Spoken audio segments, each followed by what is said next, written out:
anak-anak semuanya. Apa kabarnya hari ini? Semoga semuanya selalu sehat dan ceria. Baiklah, hari ini kita bertemu kembali dengan Bahasa Indonesia bersama Ibu Graditya. Nah, pada kesempatan kali ini kita akan mencoba untuk mengupas tuntas soal penilaian harian yang sudah Ibu sampaikan kemarin ya. Nah, juga nanti jika ada yang tidak paham, silakan bertanya jawab perihal materi pelajaran, serta kita akan membahas tentang kisi-kisi penilaian tengah semester. Sebelum belajar dimulai, pertama semuanya persiapkan alat tulis kalian ya untuk mencatat hal-hal penting yang disampaikan dalam video ini. Kemudian setelah itu kita semuanya berdoa sesuai agama dan kepercayaan masing-masing supaya pembelajaran kita bisa berjalan dengan lancar. Berdoa, Ibu persilahkan.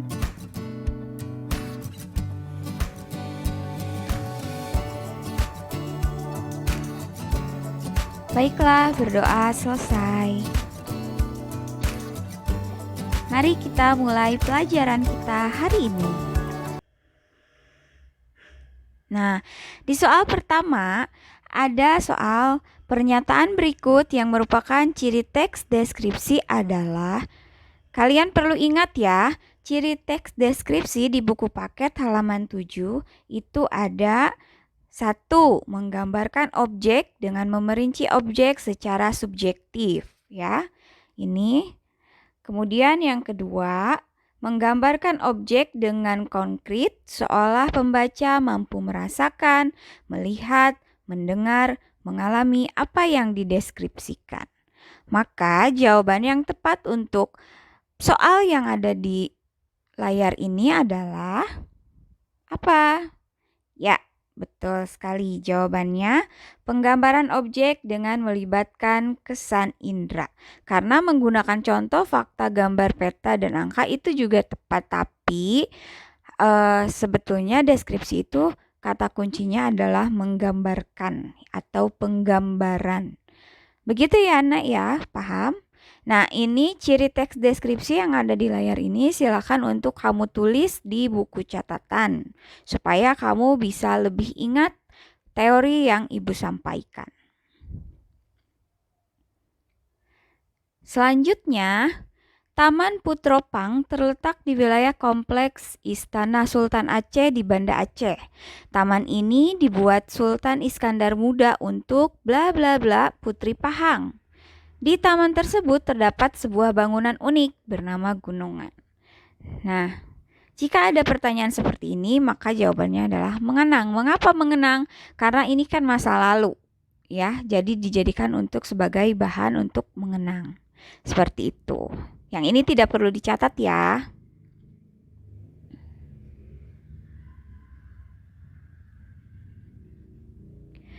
Selanjutnya, berdasarkan teks deskripsi pada soal di atas, objek yang dideskripsikan adalah... Nah, kita baca dulu teksnya secara menyeluruh. Yang pertama ada kata setiap memandang wajahnya. Oke, berarti yang pertama kata wajah. Apakah hanya wajah saja? Kita baca kalimat selanjutnya. Setelah wajah itu ada mata. Yang dideskripsikan juga ada mata. Kemudian ada tangan. Setelah tangan ada rambut. Setelah rambut ada bibir. Apakah wajah, tangan, rambut, dan bibir termasuk ke dalam jawaban wajah ibuku? Tidak. Keramahan ibuku? Tidak juga, karena di situ dideskripsikannya adalah semua anggota bagian tubuh dari sosok ibu. Apakah hanya tangan ibu saja? Tidak juga. Maka jawabannya adalah sosok ibuku. Betul ya. Jadi ketika mendapatkan soal dengan bacaan yang panjang, maka dalam bahasa Indonesia mau tidak mau setiap soal itu harus dibaca dengan baik. Harus dibaca dengan cermat.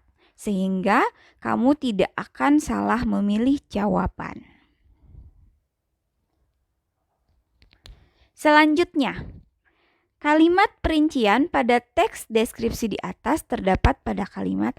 Nah, ketika kamu membaca sebuah soal bahasa Indonesia, Ibu sarankan kamu membaca dimulai dari pertanyaannya dulu. Setelah pertanyaan, jika ada teksnya, maka kamu ke teksnya. Kemudian mencari jawabannya. Mengapa? Karena supaya kamu bisa menjawab soal dengan cepat. Tidak mengulangi membaca soal 2 kali. Seperti itu. Pada pertanyaan yang ada di layar ini, kalimat perincian pada teks deskripsi di atas terdapat pada kalimat. Nih ya. Ingat, kalimat perincian adalah kalimat penjelasan terhadap kalimat sebelumnya. Maka, cari kalimat utamanya dulu. Misalnya, kita tentukan kalimat utamanya adalah kelas 7H sangat bersih. Itu kalimat umumnya ya. Maka apa yang menyatakan kelas 7A sangat bersih ini? Maka dia ada di kalimat selanjutnya. Di kelasnya tidak ada sampah berserakan atau coretan-coretan. Maka ini disebut sebagai kalimat rincian. Maka jawabannya adalah yap, kalimat kedua. Betul? Ada yang betul menjawab soal ini? Atau masih ada yang salah? Yang salah, semoga dengan penjelasan ini bisa menjadi lebih baik ya di kemudian hari.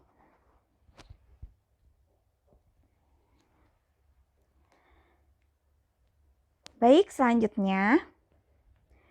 Memasuki rantai PAO akan kita temui tongkonan berjajar rapi nan indah.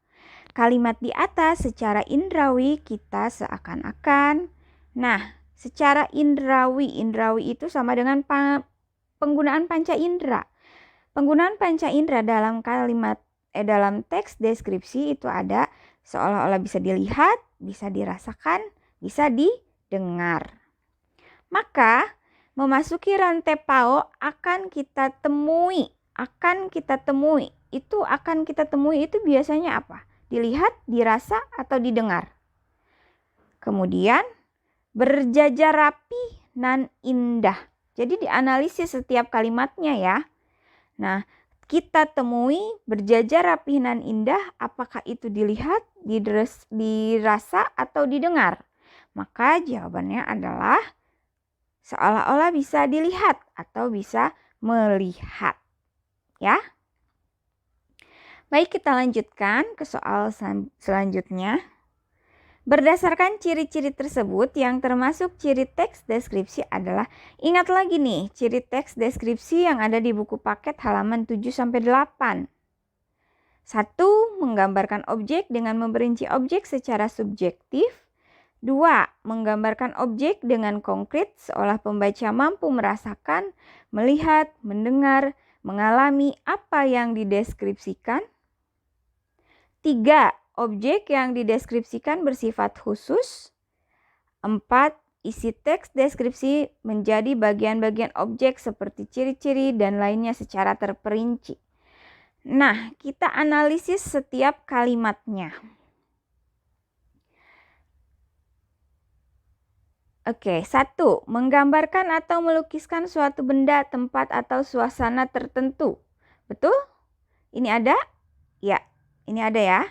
2. Tidak menimbulkan salah pengertian. Itu bukan termasuk ciri-ciri teks deskripsi. 3. Bertujuan agar pembaca seolah-olah melihat, mendengar, atau merasakan sendiri objek yang dideskripsikan. Ya, ini merupakan ciri dari teks deskripsi. Yang keempat, bukan ya. Karena menarik untuk dibaca karena berupa hasil percobaan penelitian. Bukan, karena teks deskripsi itu bukan hasil penelitian percobaan.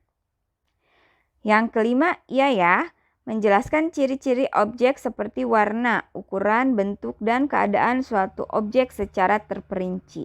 Ini juga merupakan ciri teks deskripsi.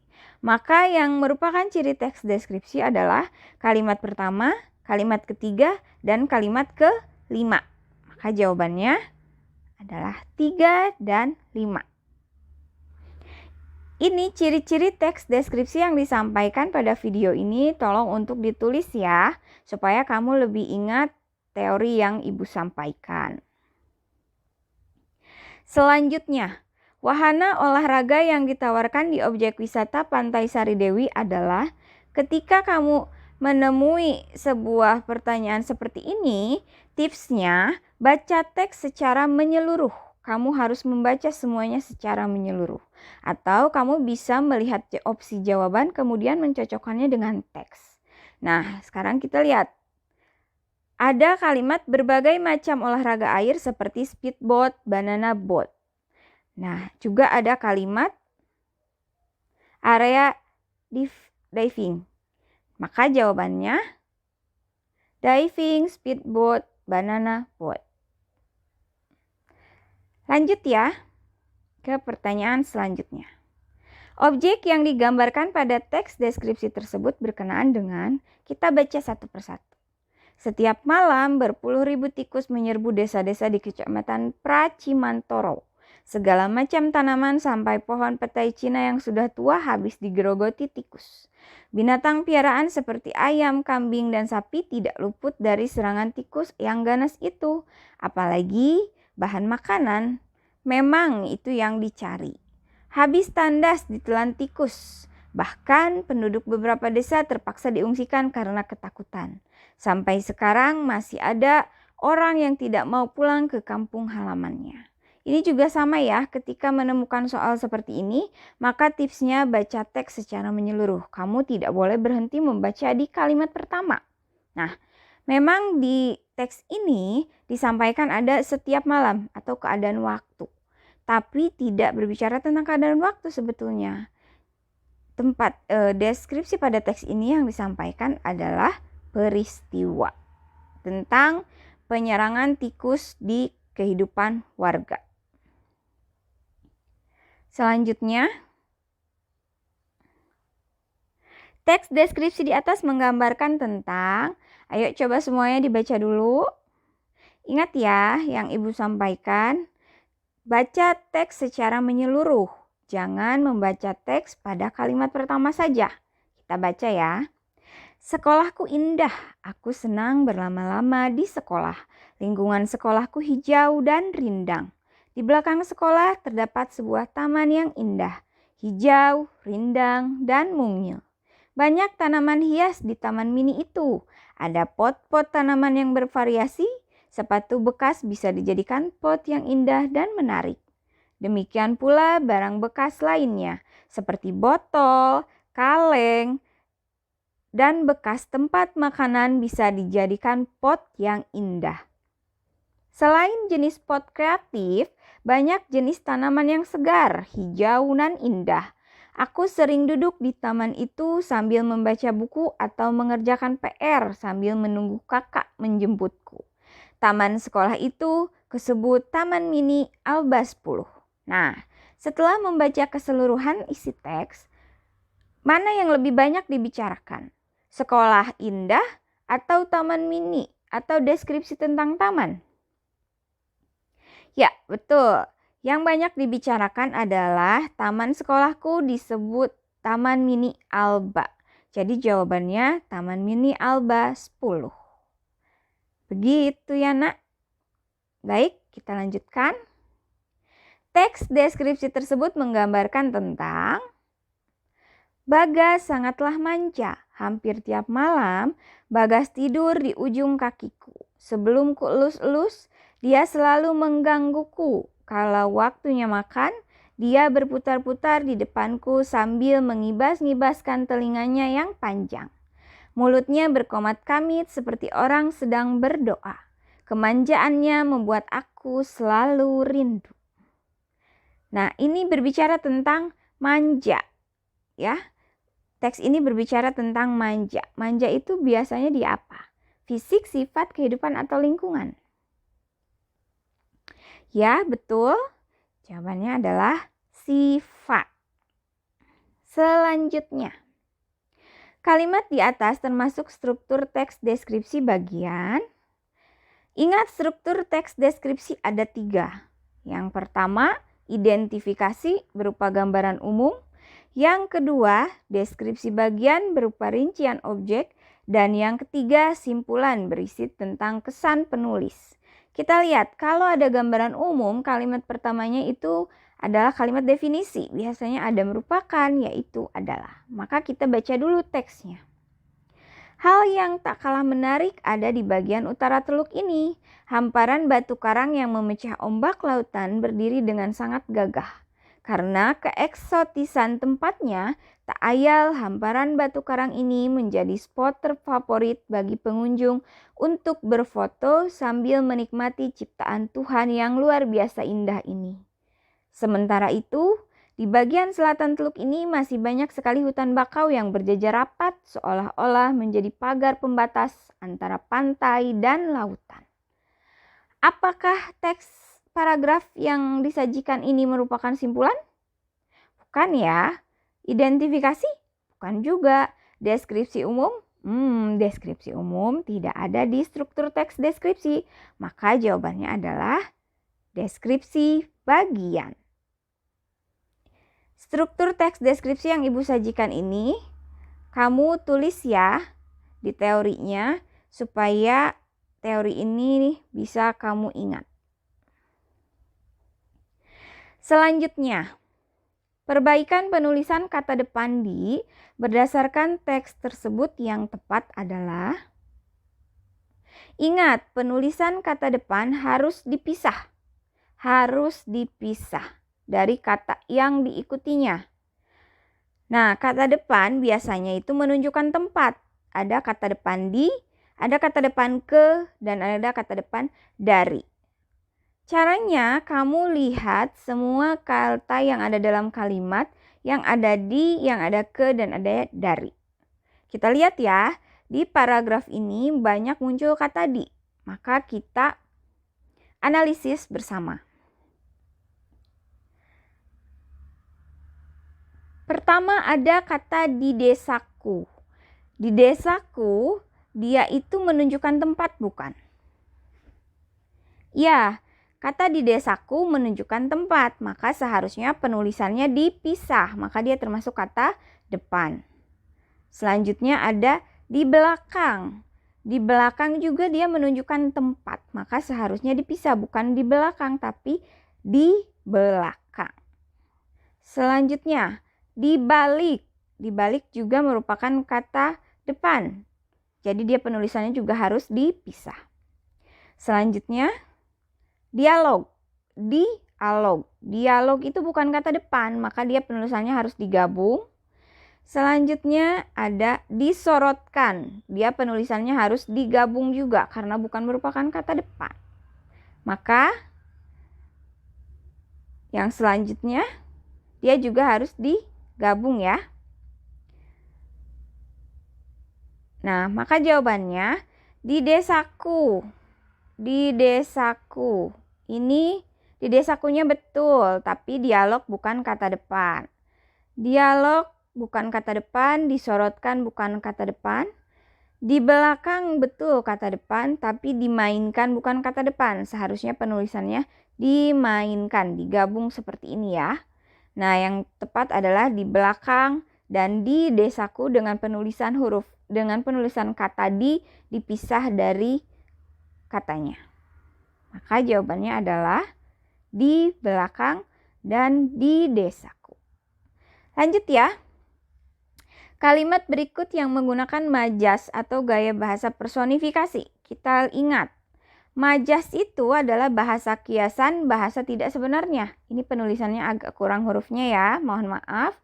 Kemudian personifikasi itu majas yang mengumpamakan benda mati seolah-olah hidup. Kita mulai dari bahasan opsi jawaban satu persatu. Pemandangan pantai Parangtritis sangat memesona. Di sini tidak ada umpama benda mati ya. Jadi ini bukan merupakan majas. Yang selanjutnya, salah satu andalan kota wisata Yogyakarta adalah Pantai Parangtritis. Ini juga tidak ada kalimat yang mengumpamakan. Berarti ini bukan majas. Selanjutnya, pantai bersih dengan buih-buih putih bergradasi abu-abu dan kombinasi hijau sungguh elok. Ini juga tidak menggunakan kata-kata perumpamaan, maka dia bukan majas. Yang terakhir, Batu karang besar yang seolah-olah siap menjaga gempuran ombak yang datang setiap saat. Siap menjaga. Siapa yang biasa menjaga? Yang biasa menjaga adalah makhluk. Sementara ini diumpamakan batu karang besar ini seolah-olah menjadi makhluk hidup yang bisa menjaga. Maka ini termasuk ke dalam majas personifikasi. Nah, contoh ini ditulis di buku catatan ya nak, supaya teori yang ibu sampaikan bisa lebih jelas. Baik, kita lanjutkan. Penulisan kata berawalan menasal yang tepat terdapat pada kalimat. Tipsnya, baca setiap opsi jawaban yang ada. Ingat konsepnya ya, menasal ditambah kata dasar dengan awalan PTKS itu akan luluh. Maka kita analisis opsi jawaban satu persatu. Perwakilan kelompok harus mengkomunikasikan hasil kerjanya. Seharusnya dia adalah mengomunikasikan karena menasal bertemu huruf kata dasar K, maka dia akan menjadi luluh. Kalimat kedua, keindahan Parangtritis sangat memesona. Kalimat tiga, kakak selalu mensapu halaman depan setiap sore. Harusnya menasal bertemu dengan kata dasar berawalan S, maka dia luluh menjadi menyapu. Anak-anak menyuci tempat sampah sesuai piket. Nah, menyuci ini seharusnya mencuci karena bukan kata dasar yang berawalan PTKS, jadi tidak luluh. Maka jawabannya adalah memesona. Jawabannya adalah keindahan Parangtritis sangat memesona.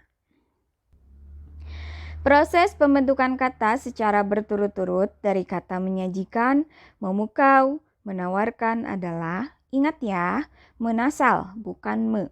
Kita lihat dulu kata dasarnya. Menyajikan berasal dari kata saji, memukau berasal dari kata pukau, dan menawarkan berasal dari kata tawar. Kita analisis setiap jawaban yang ada. Menasal plus sajikan, dia bukan. Menasal ditambah pukau, betul. Menasal ditambah tawarkan, bukan juga. Selanjutnya, me ditambah nyajikan, bukan. Menasal ditambah pukau, betul. Menasal ditambah nawarkan, juga bukan. Selanjutnya, me ditambah saji ditambahkan, bukan ya. Me ditambah mukau, bukan jawabannya. Me ditambah tawar ditambahkan, dia sebetulnya betul ya. Bukan ya, karena harusnya menasal. Maka jawaban yang tepat adalah menasal ditambah saji ditambahkan, menasal ditambah pukau, dan menasal ditambah tawar ditambahkan. Selanjutnya, perbaikan penulisan huruf kapital pada kalimat di atas adalah, ingat, penulisan nama tempat selalu menggunakan huruf kapital. Kita lihat opsi satu persatu. Tugu Obor Tanjung atau Monumen Tanjung Puri merupakan tugu kebanggaan masyarakat Tabalong. Ini letak kesalahannya pada kata tugu. T-nya seharusnya kecil. Selanjutnya, Tugu Obor Tanjung atau monumen itu letak kesalahannya pada kata monumen. Seharusnya M-nya besar karena diikuti dengan namanya. Tidak hanya monumen saja, tapi Monumen Tanjung Puri. Selanjutnya, Tugu Obor Tanjung ataunya ini salah karena A-nya menggunakan huruf kapital. Maka jawaban yang betul adalah Tugu Obor Tanjung atau Monumen Tanjung Puri merupakan tugu kebanggaan masyarakat Tabalong dengan TOT huruf kapital, Monumen Tanjung Puri menggunakan huruf kapital, dan kata Tabalong menggunakan huruf kapital. Soal selanjutnya. Berikut yang tidak termasuk dalam langkah-langkah menulis teks deskripsi adalah, seperti yang sudah Ibu sampaikan, langkah-langkah menulis teks deskripsi. Yang pertama, menentukan topik. Yang kedua, menentukan bagian-bagian yang akan dideskripsikan. Yang ketiga, mengumpulkan data. Yang keempat, membuat kerangka. Dan yang kelima, mengembangkan kerangka menjadi teks utuh. Teori ini ditulis ya nak, supaya kamu lebih ingat. Dan yang tidak ada di dalam teori ini, maka jawabannya adalah mengutip pekerjaan orang lain dari internet, dari buku, itu bukan jawabannya. Nah, demikian pembahasan soal penilaian harian kemarin. Mudah-mudahan yang Ibu sampaikan bisa memperjelas dan bisa bermanfaat. Bagi yang belum paham terhadap pembahasan soal-soal atau ingin berdiskusi lebih lanjut, silakan sampaikan diskusi di WhatsApp grup. Kisi-kisi akan Ibu sampaikan di WhatsApp. Terima kasih.